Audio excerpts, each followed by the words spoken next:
الحمد للہ وکفا وسلام علی عبادہ الذین اصطفیٰ اما بعد اللہم صلی علی محمد وعلی آل محمد کما صلیت علی ابراہیم وعلی آل ابراہیم انک حمید مجید اللہم بارک علی محمد وعلی آل محمد کما بارکت علی ابراہیم وعلی آل ابراہیم انک حمید مجید۔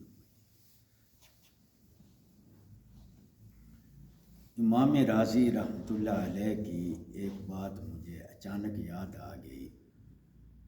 آپ فرماتے ہیں کہ انسان اللہ کی رحمت کاملہ کا ایک نادر نمونہ ہے کہ انسان اپنی زبان سے کیسی کیسی باتیں کہہ جاتا ہے، تو لیکن اللہ اسی زبان سے قرآن کریم کو بھی جاری کر دیتے ہیں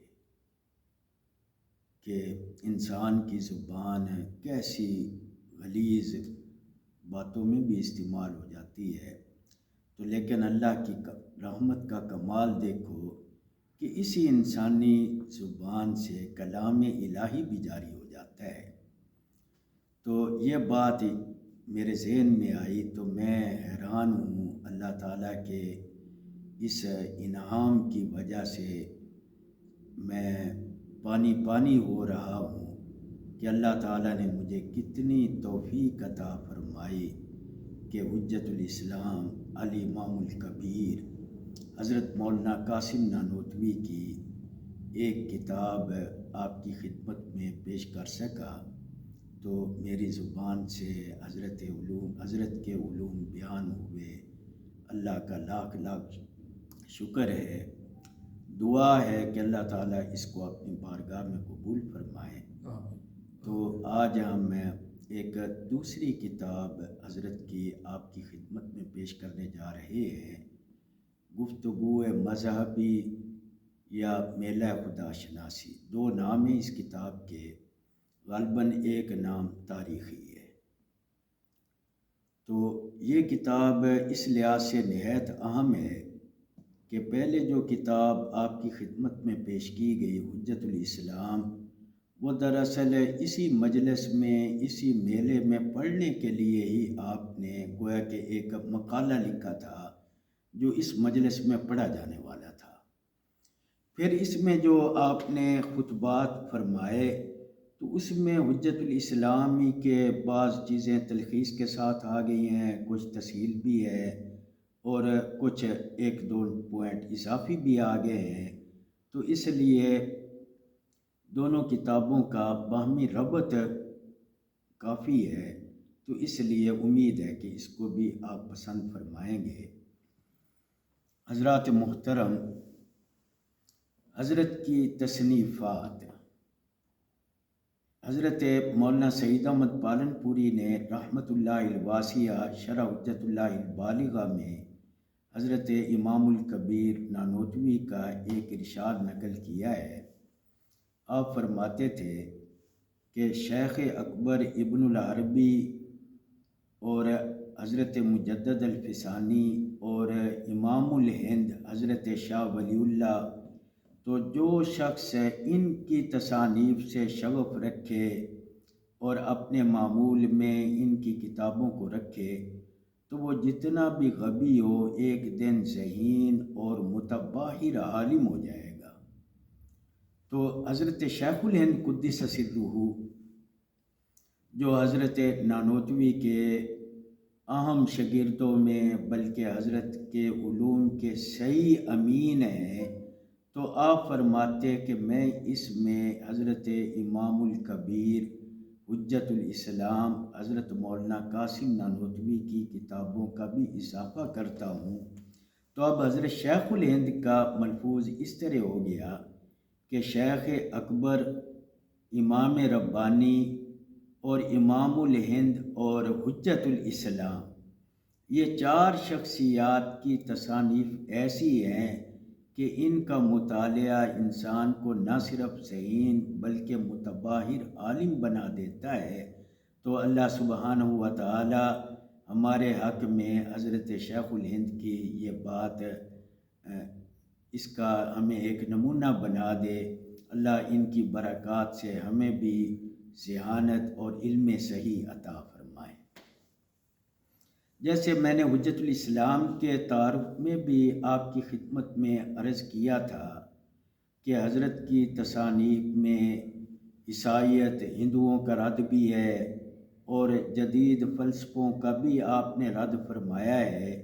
تو آج کے دور میں جو فتنے اٹھ رہے ہیں، خاص طور پر جو فلسفہ زدہ، فلسفہ امیز فتنے ہیں، تو ان کے رد کے لیے اس بات کی بڑی ضرورت ہے کہ حضرت کی تصانیف کو، آپ کے علوم کو عام کیا جائے۔ امید ہے کہ یہی چراغ جلیں گے تو روشنی ہوگی۔ حضرات محترم، یہ کتاب تو اس میں ایک پادری تھے، پادری نولس ان کا غالباً نام تھا، تو انگلستان سے آئے اور ان کو غالباً شاہ جہان پور کے علاقہ میں مامور کیا گیا۔ وہاں وہ ارتداد اور اپنے مشنری کام میں مصروف رہتا تھا۔ تو وہاں ایک ہندو بھی تھا، تو منشی پیارے لال، جو ہندوؤں کے ایک فرقہ کبیر پینتھی سے تعلق رکھتا تھا اور اس علاقے کا رئیس تھا۔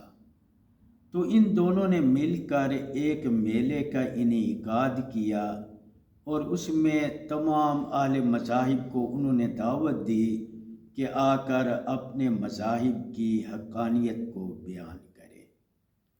تو اس میں حضرت نانوتوی قدس سرہ کو بھی مدعو کیا گیا۔ تو بڑے عجیب واقعات ہیں، کتاب میں آپ دیکھ سکتے ہیں۔ تو حضرت نے اس میں کمال اخفاء، کمال تواضع سے کام لیا۔ جب آپ اس میلے میں تشریف لے آئے تو رات کو آپ اس علاقے میں داخل ہوئے، تو رات آپ ایک سرا میں ٹھہر گئے۔ سرا اس زمانے میں معمولی ہوٹل ہوتے تھے، تو وہاں آپ نے قیام فرمایا۔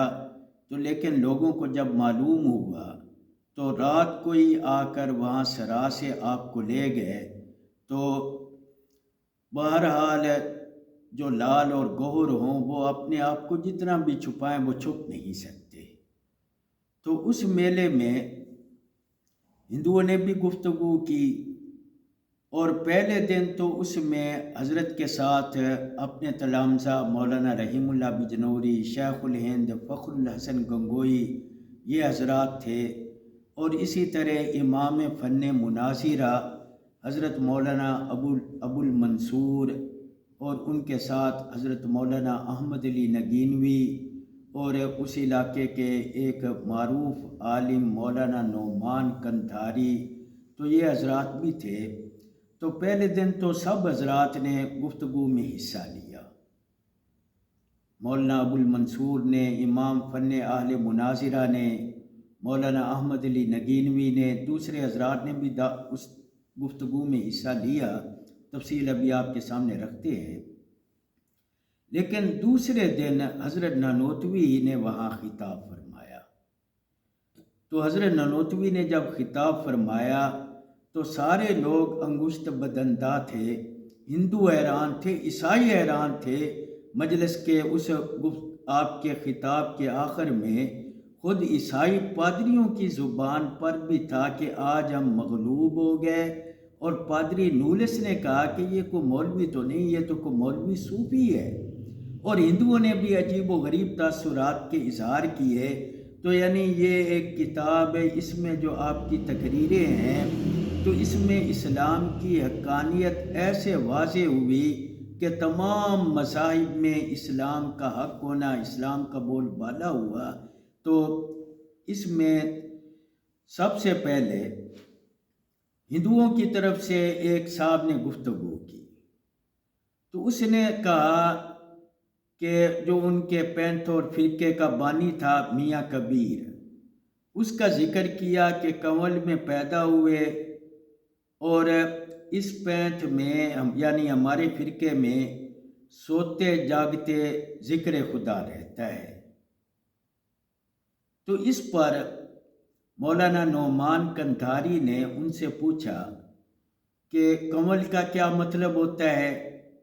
تو اس نے بتایا کہ یہ جو عام پھول ہے، تو پھر انہوں نے کہا کہ یہ ایک امر باطنی ہے، یہ ایک بڑا اہم اصول ہے جو انہوں نے بیان کیا کہ یہ امر باطنی ہے کہ ہر وقت ذکر جاری رہتا تھا، تو امور باطنہ کی بنیاد پر مذاہب کے حق و بطلان کا فیصلہ نہیں کیا جا سکتا۔ اب کیا معیار ہے کہ لوگ قبول کریں کہ آپ میں ایسا ہی ذکر جاری ہے، یا آپ کے پاس کیا معیار ہے کہ آپ یہ انکار کریں کہ دوسروں کیا ایسا نہیں؟ تو مذاہب کے اصول ایسے منضبط ہونے چاہیے۔ شاہ ولی اللہ رحمۃ اللہ علیہ نے حجت اللہ البالغہ میں اس اصول کو بہت اپنایا ہے۔ دوسری قسم جہاں آپ نے احکام کی تشریح کی ہے تو وہاں آپ نے فرمایا کہ احکام منضبط ہونے چاہیے تاکہ اگر اس کا کوئی بجا نہ لائے تو اس پر کوئی تنبیہ کرنی تو ممکن ہو۔ تو اس لیے ایسے امور باطنہ غیر منضبط چیزیں مذاہب کی بنیاد نہیں ہو سکتی۔ تو ہندو تو اس گفتگو کے بعد دوبارہ بات کرنے کی اس کو تو ہمت نہیں ہوئی، تو نہ اس کا دعویٰ قابل سماعت تھا نہ دلیل، تو اس کے بعد نہ اس سے کوئی عیسائی الجھا نہ کوئی مسلمان الجھا، تو کتاب میں لکھا ہے کہ بعض ہندوؤں کے فرقے ہی اس سے الجھتے رہے۔ تو یعنی ابتدا تو اس میں شرکت کرنی تھی اس مناظرے مکالمے میں ہندوؤں نے بھی، تو لیکن بالآخر مسلمانوں کے ساتھ عیسائی کچھ دیر رہے، تو بالآخر آخر تک میدان میں حضرت امام نانوتوی جو اہل اسلام کے نمائندہ تھے آخر تک وہی رہے۔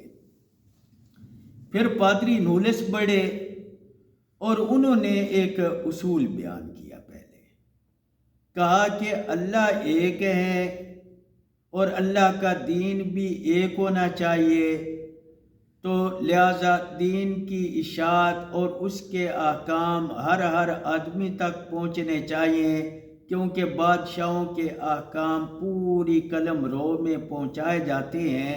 تو یہ اصول تو ٹھیک تھا، تو آگے اس کے تحت اس نے ایک بات داخل کرنے کی کوشش کی۔ اس نے کہا کہ اس طرح 4 دانگے عالم میں انجیل ہی پھیلی ہے، کتنی زبانوں میں اس کے ترجمے ہوئے، اور پھر عیسائیت تبلیغ نرمی کے ساتھ کرتے ہیں، مسلمانوں کی طرح سختی کے ساتھ تبلیغ نہیں کرتے۔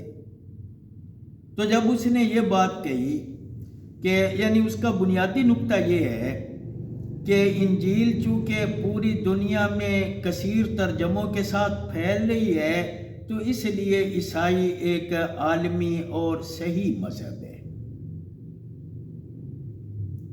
تو اس پر ایک مسلمان عالم نے آگے بڑھ کر ان کو کہا،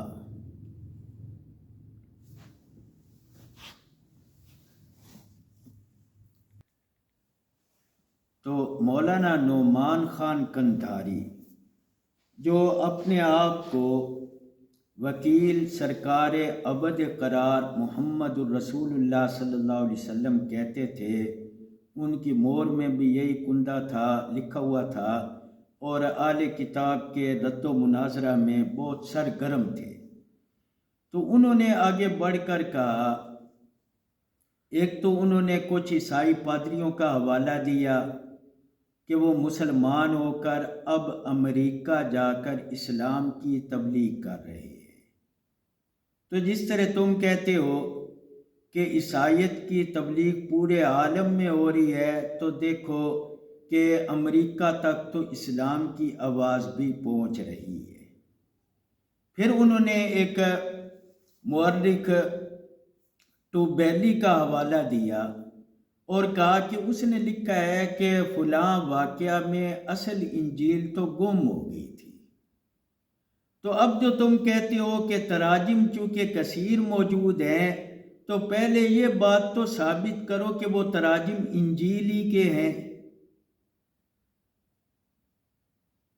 تو اس پر پادری نے پھر ہٹ کر یہ کہا کہ جس نے یہ بات کہی ہے کہ انجیل ناپید ہو چکی ہے، موجود نہیں، وہ ایک ملحد شخص ہے، اس کی بات کا اعتبار نہیں۔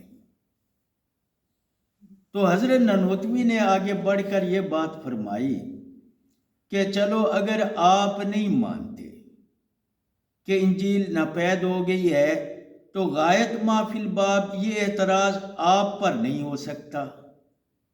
تو لیکن چونکہ آپ کے پاس بھی کوئی دلیل نہیں کہ آپ ٹھیک کہہ رہے ہیں یا اس نے صحیح کہا ہے، تو اس لیے یہ جو بات کہی گئی ہے ٹوبیلی کا جو حوالہ دیا گیا ہے کہ اصل انجیل ناپید ہے، معدوم ہے، تو یہ کم از کم آپ کی بات کو، آپ کے دعویٰ کو مشکوک ضرور کر دیتی ہے۔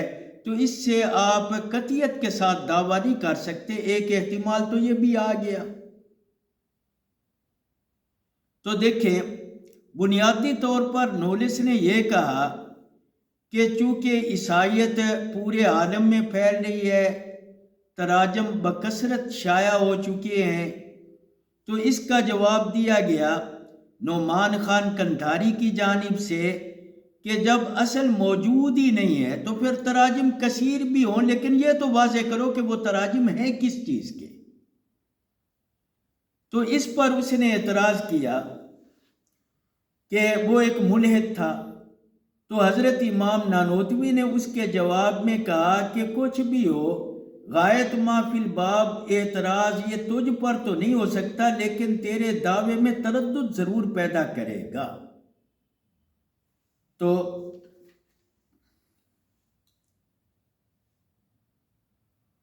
اس کے بعد مولانا احمد علی نگینوی جو حضرت مولانا ابو المنصور دہلوی رحمہ اللہ کے ساتھ تھے، تو انہوں نے آگے بڑھ کر ایک حوالہ دیا انجیل کا کہ حضرت عیسیٰ علیہ السلام فرماتے ہیں کہ میں بنی اسرائیلی کے لیے آیا ہوں۔ تو دیکھو، حضرت عیسیٰ علیہ السلام تو کہیں کہ میں اسرائیلیوں ہی کے لیے آیا ہوں، یہ بائبل کا ایک مشہور حوالہ ہے۔ تو حضرت عیسیٰ علیہ السلام تو یوں کہیں اور آپ مسیحیت کو ایک عالمگیر دین بتائیں، تو یہ دونوں باتیں متضاد ہیں۔ تو اس پر نولس نے ایک معقول جواب دینے کی کوشش میں ایک نہایت غیر معقول جواب دیا۔ تو اس نے کہا کہ جہاں عام ہو، خاص ہو، وہاں عام بھی ہوتا ہے۔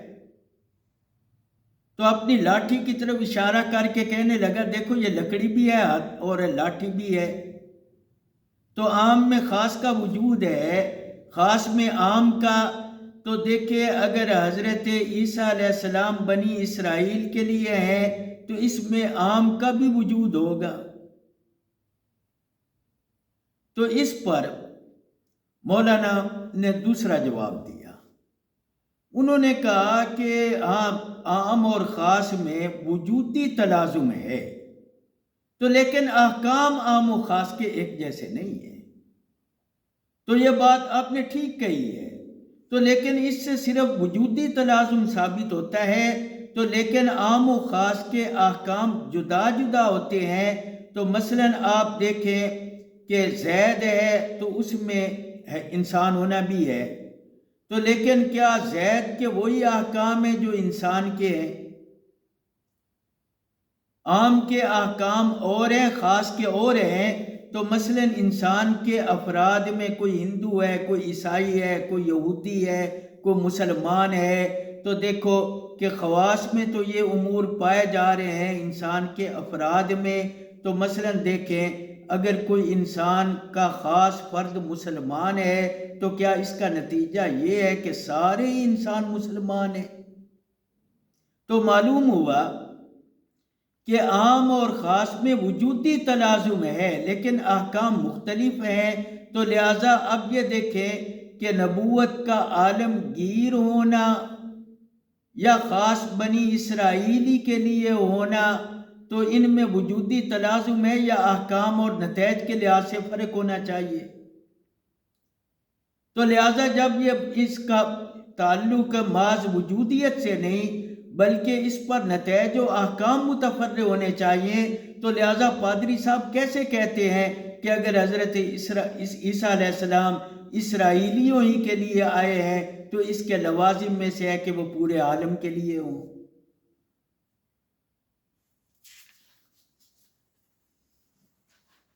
پھر مولانا ابو المنصور نے ایک بات اور کہی کہ دیکھیے کہ تم استدلال اس بات سے کر رہے ہو کہ انجیل کے تراجم بکثرت ہیں، تو لیکن یہ بتائیں کہ تراجم کب سے ہوئے ہیں؟ 18ویں صدی سے شروع ہوئے ہیں، تو اس سے اگر تراجم ہی عالمیت کی دلیل ہے تو معلوم ہوا کہ 18ویں صدی سے پہلے انجیل اور عیسویت دائمی نہیں تھی، عالمی نہیں تھی۔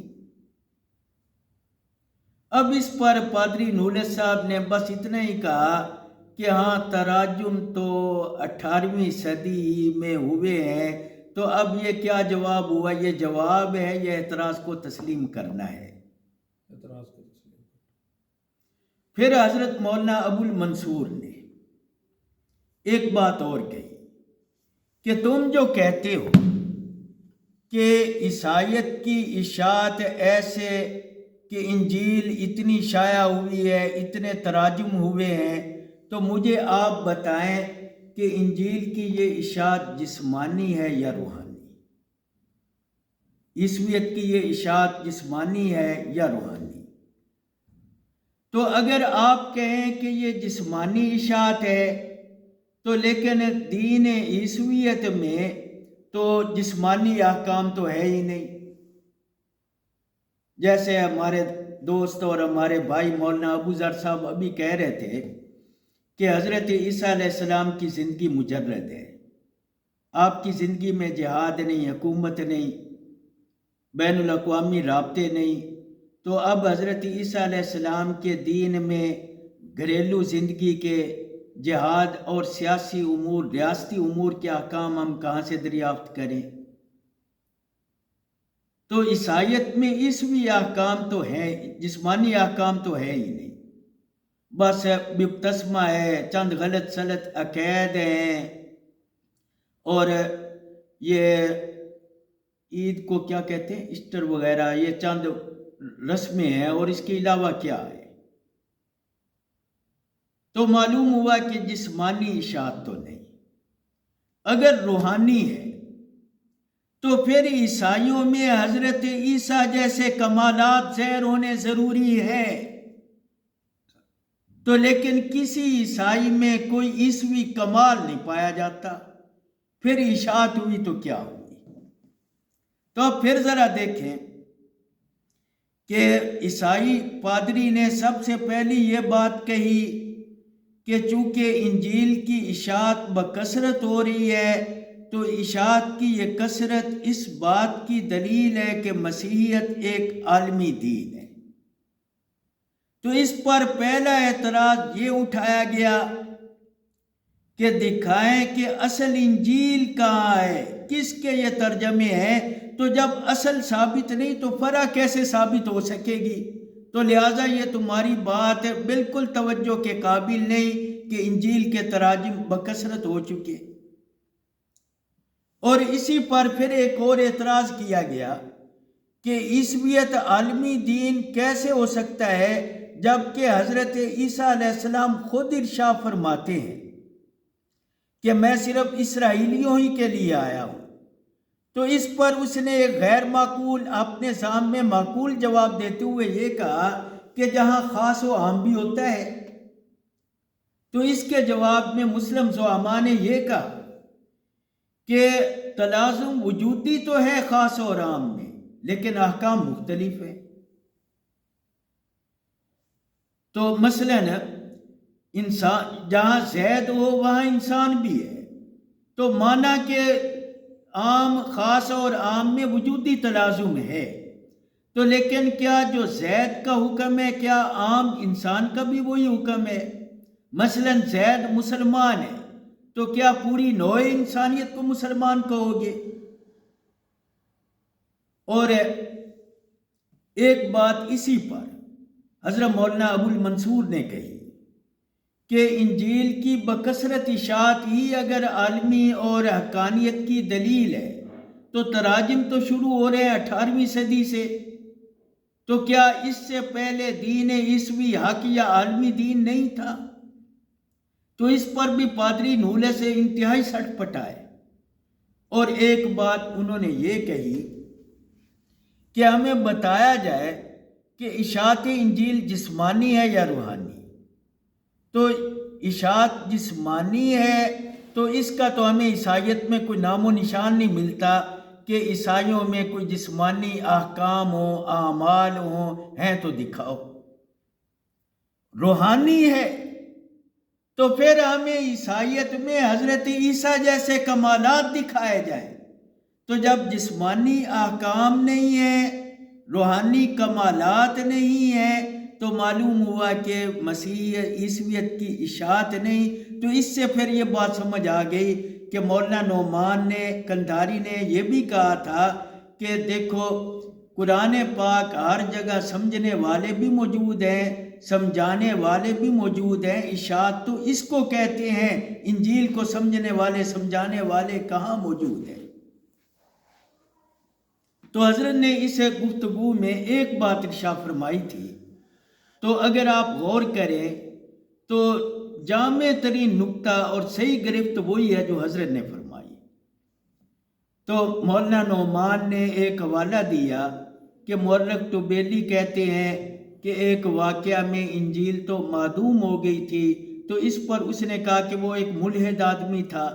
تو حضرت نے گرفت کرتے ہوئے ارشاد فرمایا کہ ملحد آدمی تھا تو غایت ما فی الباب آپ پر اعتراض تو نہیں ہو سکے گا، تو لیکن جب تک آپ اس کا ثبوت نہیں دے سکتے کہ اس کی بات غلط ہے، آپ کی بات صحیح ہے، جب تک آپ اس بات کا ثبوت فراہم نہیں کر سکتے تو آپ کی دلیل کی قطعیت باقی نہیں رہی، اس میں تردد ضرور پیدا ہو گیا ہے۔ اور مسئلہ چونکہ قطعیات میں ہے کہ عالمی اور حق دین کون سا ہے، تو اس میں اس طرح کے ڈھل مل یقین قسم کے دلائل نہیں چلیں گے۔ تو اب اس دن تو یہ میلے کا پہلا دن ہے، تو اس میں کئی حضرات نے گفتگو میں حصہ لیا، تو اب انشاءاللہ اگلی مجلس میں حضرت کی حقانیت سے لبریز تقریریں ہم آپ کی خدمت میں پیش کریں گے۔